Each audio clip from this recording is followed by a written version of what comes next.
The attack in the forest. The alien jungle was not like the forest Auric knew back on Earth.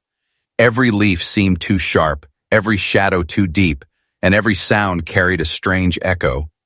That day, the air was heavy, damp, and unnervingly still.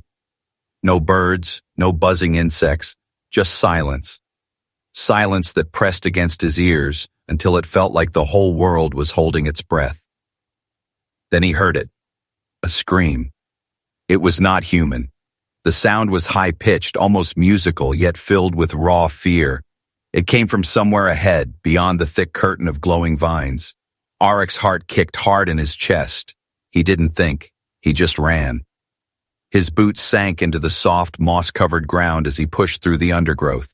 Strange plants brushed against his arms, leaving faint trails of bioluminescent dust. The air grew colder. He pushed past a wide fern and froze. There she was, a girl, not human, lying in the mud. Her skin shimmered faintly, like silver glass in moonlight. Her hair was long, pale blue, and tangled with leaves. Her leg was badly torn, blood pooling beneath her. But it wasn't red. It was bright silver, glowing faintly in the dim light. Her eyes, large and violet, met his for just a second.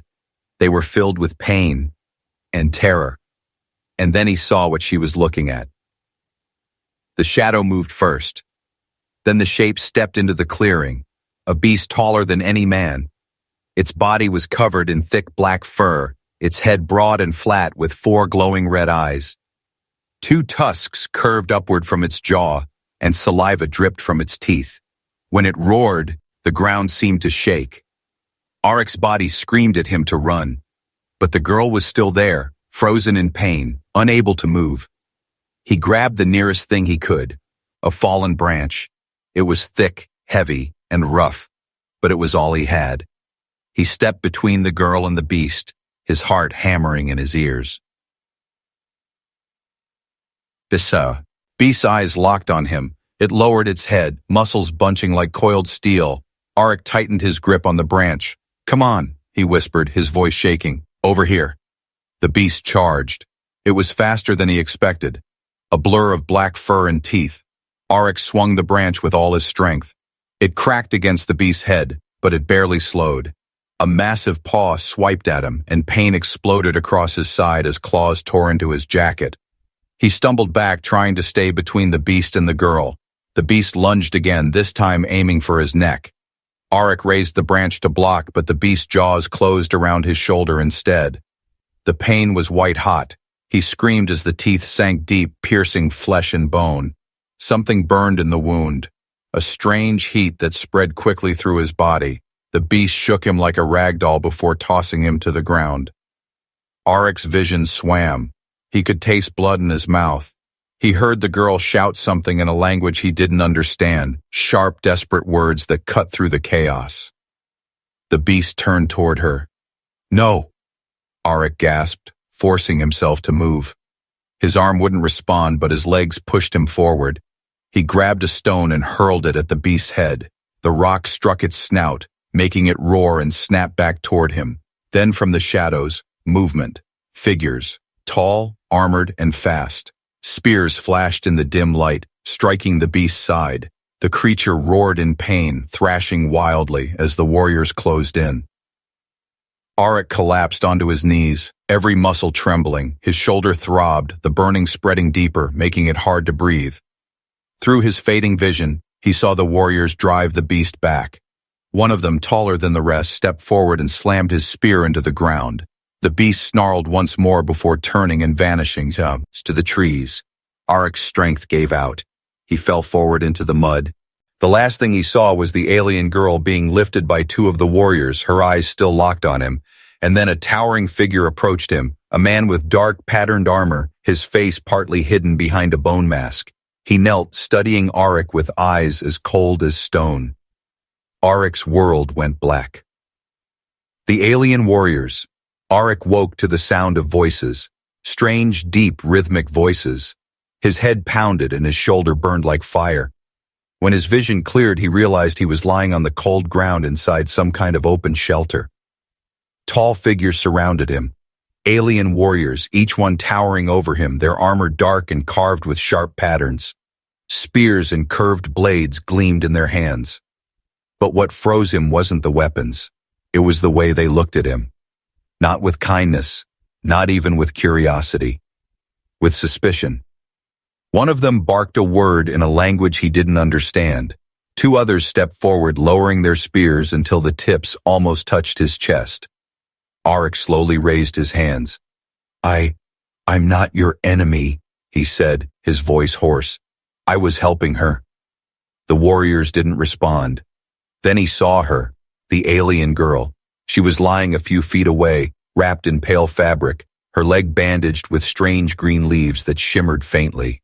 Her eyes opened, and when she saw him, she whispered something, her voice weak but urgent. The warriors glanced at her but didn't lower their weapons. One of them said something sharp and fast. The girl tried to answer but coughed, her voice breaking. Auric looked down at his shoulder.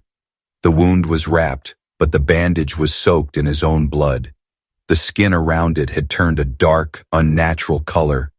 The burning was worse now, crawling through his veins like liquid fire. Suddenly, the warriors stepped aside. A new figure entered. He was taller than the rest, his presence heavier, as if the air shifted around him. His armor was different, dark bronze with white bone pieces woven into it, and his face was partly covered by a mask shaped like a beast's skull. Only his eyes were visible, piercing, gold, and unblinking. The alien chief. He walked slowly toward Auric, stopping just close enough for Auric to feel the weight of his gaze. For a long moment the chief said nothing. Then he knelt, placing a hand on Auric's wounded shoulder. The touch was not gentle. It made Auric grit his teeth against the pain. The chief studied the wound, then looked into Auric's eyes. His voice was low, firm, and filled with something Auric couldn't read. He said a single sentence. One of the warriors stepped forward, translating in broken English. Chief say, you come with us, not die here.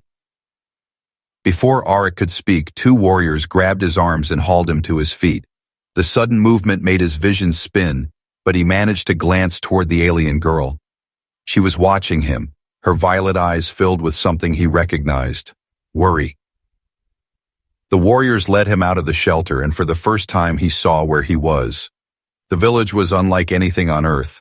Huts of woven roots rose from the ground, their walls glowing faintly in the dim jungle light. Bridges made of living vines stretched between tall, massive trees. Strange creatures moved among the homes, some small and harmless-looking, others as big as horses with scaled hides. Every alien they passed stopped to stare at him. Some whispered. Others pulled their children away. A few spat on the ground as he walked by. They reached a tall structure at the center of the village. The entrance was shaped like the open jaws of a beast, carved from black stone. Inside, the air was warmer, lit by fire pits that filled the space with flickering light. The warriors brought him to a smaller room where an older alien sat, grinding herbs into a paste. The smell was sharp, almost bitter. This, our guest, was the healer. The healer looked up, his eyes narrowing at the sight of a human. Still, he set down his tools and gestured for Auric to sit. The warriors stepped back, but not far. Clearly, they didn't trust him. The healer began unwrapping Auric's bandage. When the wound was exposed, he leaned closer, sniffing the air like a wild animal. His eyes widened slightly. He muttered something to himself, then spoke to the chief. The chief frowned. The healer turned to Auric and spoke in halting English. This, poison, not kill you. Your blood, fight it. Auric blinked. Fight it? The healer nodded slowly as if he didn't quite believe it himself. Human blood. Strange. Strong. Before Auric could process that, the chief spoke again. The warrior translator stepped forward. Chief say, you live night. Then decide. Decide what? Auric asked. The warrior's eyes were cold. If you stay, or leave forever. And with that, they left him alone in the healer's hut, the firelight dancing on the walls, the jungle sounds echoing outside. Auric didn't know what would happen in the morning, but he knew one thing. He wasn't ready to die here. The healing ritual. The night in the alien village was alive with sounds. Distant roars, the hum of insects, and the creak of wooden bridges swaying in the wind. Auric lay on a mat inside the healer's hut, staring at the glowing patterns carved into the ceiling. His shoulder burned, but the pain had changed. It was less sharp now, more like a slow, hot pulse running through his body. The healer sat nearby, grinding herbs in a stone bowl. His hands were quick, practiced, but his eyes kept darting to Auric as if he were studying something strange. Outside, the faint murmur of voices drifted through the thin walls. Auric caught bits of words he didn't understand, but the tone was clear. Some in the village didn't want him here. The healer finally set the bowl aside and approached with a clay cup. The liquid inside glowed faint green. "Drink," the healer said in broken English. Auric sniffed it. It smelled sharp, almost metallic. "What is it?" The healer tilted his head. "Old medicine. Your blood. Different. Maybe help." Auric hesitated but drank. The taste was bitter and cold, sending a chill through him that quickly turned to heat. His heart began to race, and the burning in his shoulder flared for a moment before fading slightly. The healer's eyes narrowed. "You, not like others.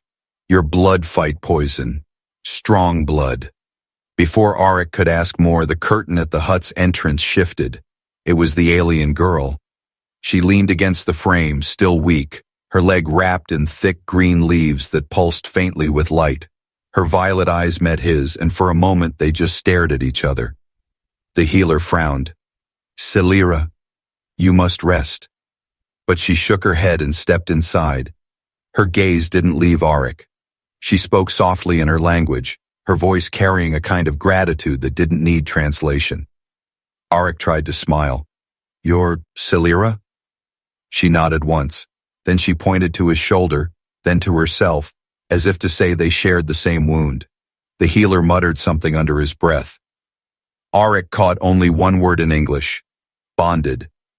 Before he could ask what that meant, the sound of heavy footsteps echoed outside. The curtain was pulled aside, and the alien chief entered. The air seemed to change with his presence. He looked first at Selira, then at Auric. His golden eyes were unreadable. He spoke a short command, and Selira reluctantly left the hut, glancing back at Auric before disappearing into the night. The chief stepped closer and crouched beside him. His voice was low, but even without understanding the words, Auric could hear the weight in them. The warrior translator entered and spoke. "Chief say, survive until morning, then trial." "What kind of trial?" Auric asked. The warrior's eyes flickered. "Test.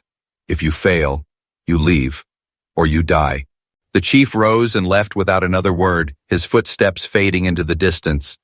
The healer sighed. "Trial is hard. No human passed before." Auric's stomach tightened. "And if I pass?" The healer looked at him for a long moment. "Then you belong." That night, sleep did not come easily. Every time Auric closed his eyes, he saw the beast's red eyes and felt its teeth sinking into his shoulder.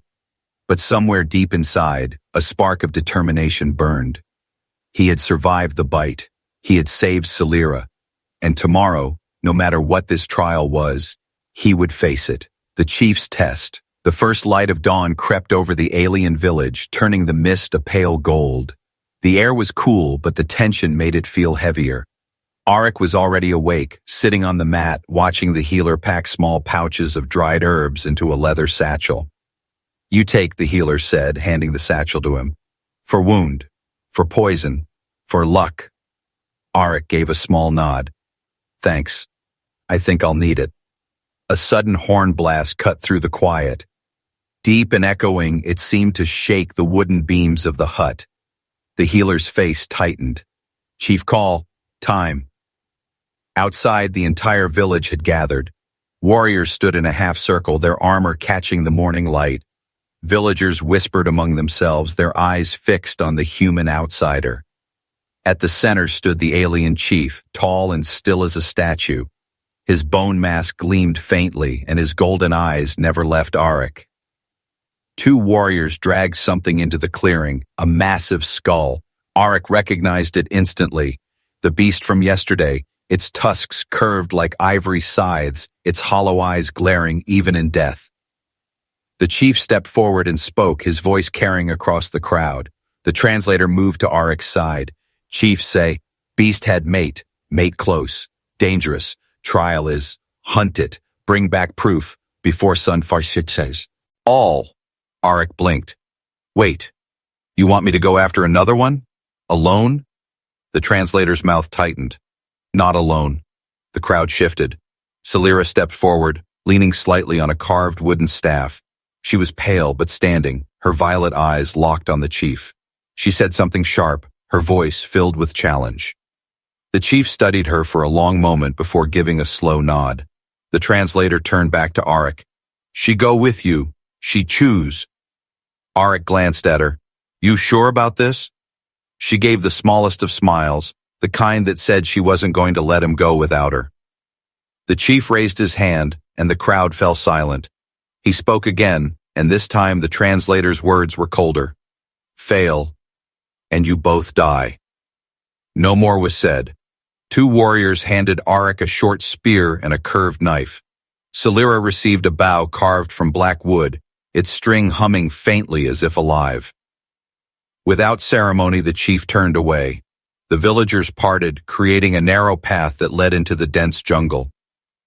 As they walked, the air grew thicker with the scent of damp earth and the calls of unseen creatures. For a while, neither of them spoke. Selira moved carefully but with purpose, her sharp eyes scanning the ground. She pointed at claw marks on a tree, deep, fresh, and far higher than Arik's head. "That's comforting," he muttered. She tilted her head, not understanding the words but catching his tone. Her mouth twitched into the hint of another smile. Hours passed. They crossed streams that shimmered with strange green light, climbed over fallen trunks coated in glowing moss, and avoided plants that hissed softly when touched. Then a sound, low and rumbling, rolled through the trees. Selira stopped, raising a hand. Her eyes locked with his, and she mouthed a single word in her language. Arik didn't need a translation. The mate was close. The hunt. The growl came again, closer this time. It was deep, rolling through the ground like distant thunder. The air in the jungle seemed to hold still, as if even the trees were listening. Selira crouched low, motioning for Arik to do the same. Her pale hair caught a streak of sunlight, but her eyes were locked forward, sharp and alert.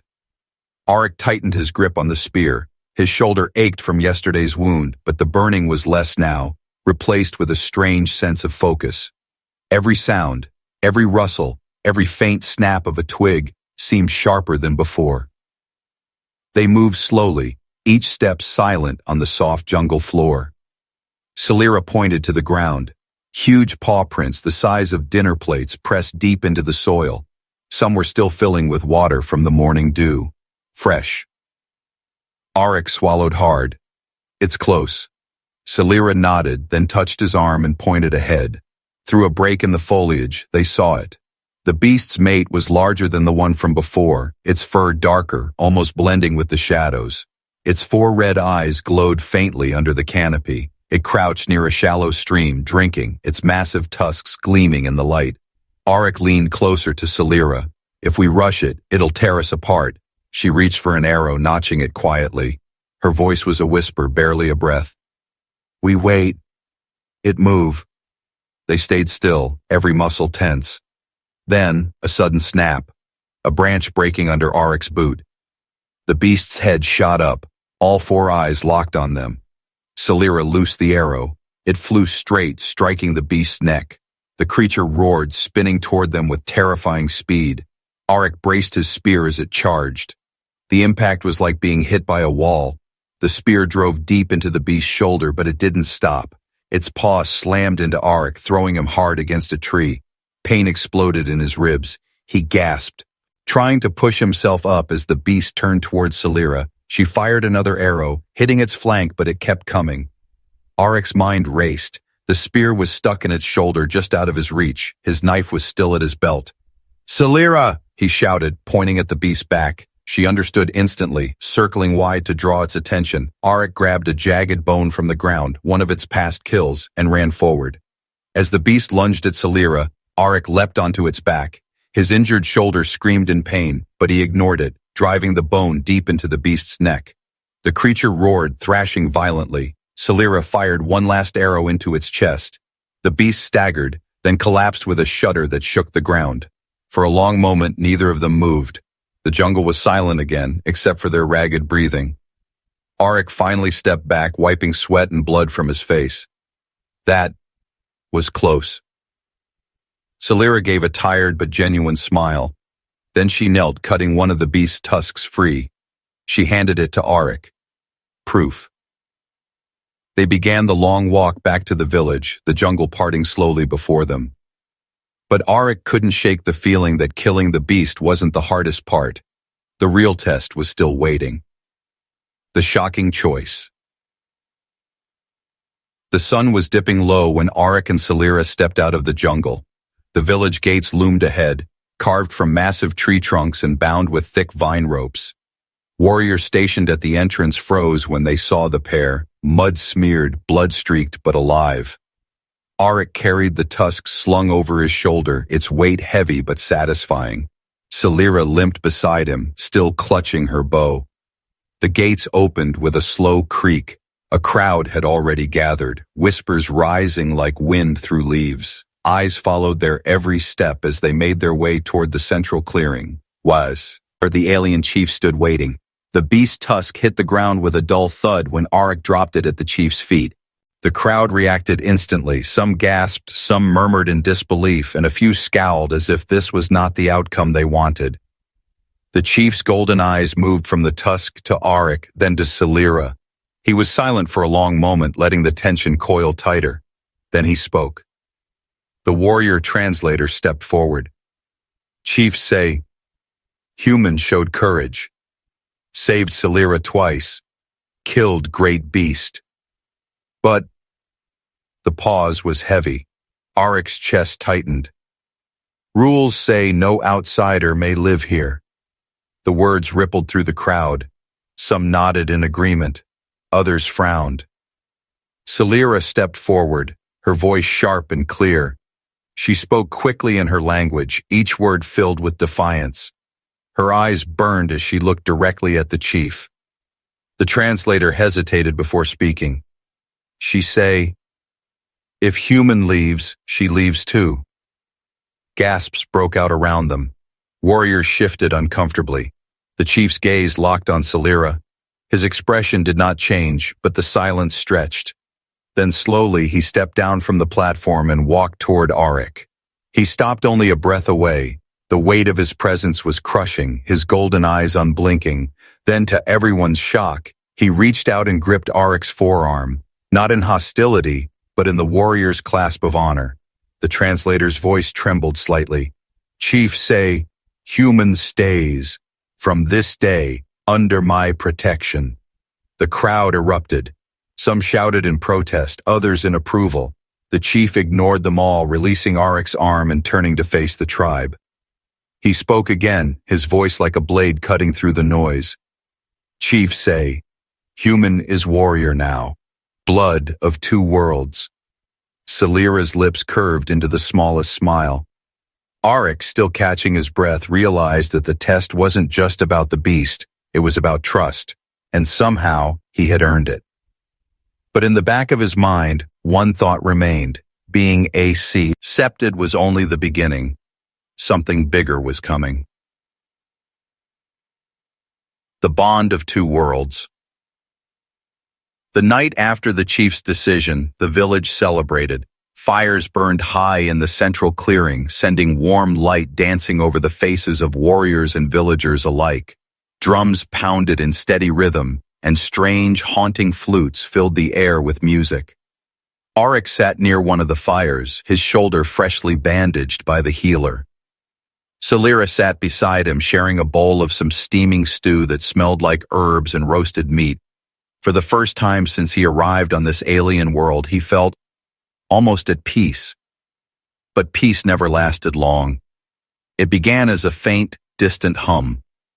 At first, Auric thought it was part of the music, then it grew louder, deeper, like the growl of 100 beasts at once. The drums stopped. Heads turned toward the jungle. Above the treetops, flickers of orange light moved, torches. A warrior ran into the clearing, his armor dented, blood streaked across his chest. He spoke quickly to the chief, his voice urgent. The chief's golden eyes hardened, and he raised his spear to silence the crowd. The translator stepped forward. Raiders come, not beasts, other tribe. Want our land. They kill all. The words sent a ripple of fear through the villagers. Mothers pulled children close. Warriors gripped their weapons. Auric's heart pounded. What can I do? The translator's eyes met his. You fight. The chief barked orders, and the warriors moved fast, forming defensive lines at the gates. Selira handed Auric a short spear, her hands steady even as her eyes betrayed her worry. You stay close, she said in her language, and though Auric didn't understand the words exactly, he understood the meaning. The jungle exploded with noise. The raiders burst through the trees, taller, rougher aliens with spiked armor and jagged weapons. Their war cries filled the air as they charged the gates. The first clash was brutal. Spears slammed against shields, arrows hissed through the air. Auric fought alongside the warriors, using both the spear and the hunting skills he'd learned on Earth. When one raider tried to flank the line, Auric drove his spear into his side, dropping him instantly. The chief fought like a force of nature, his bone mask streaked with blood, his spear moving faster than Auric thought possible. Selira loosed arrow after arrow, each one finding its mark. But the raiders kept coming. Then Auric saw it. A weak point in the enemy's formation, a narrow path through the trees that could be cut off. He shouted, pointing toward it. The chief's eyes flicked to him, and without a word he nodded. Auric grabbed two warriors and led them into the shadows, circling behind the enemy. They moved fast and silent, blocking the path with fallen logs and setting small fire traps with the healer's flammable herbs. When the raiders tried to retreat through it, the flames roared up, trapping them. The battle turned. The raiders, now surrounded, broke and fled into the jungle. When it was over, the clearing was silent except for the crackle of the fires. The chief stood at the center, his gaze sweeping over the warriors, and finally settling on Auric. He raised his spear high. The translator's voice carried the words, Chief, say, this human not only warrior, this human is Tashara. The crowd roared. Warriors pounded their spears against the ground. Selira's smile was bright in the firelight.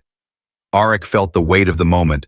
He had come here a stranger, fought against beasts and fear, and now stood as one of them. For the first time in his life, he felt like he truly belonged, not to Earth, not to just one world, but to both. And as the fires burned into the night, he knew one thing for certain. No matter what dangers came next, he would face them with his new family.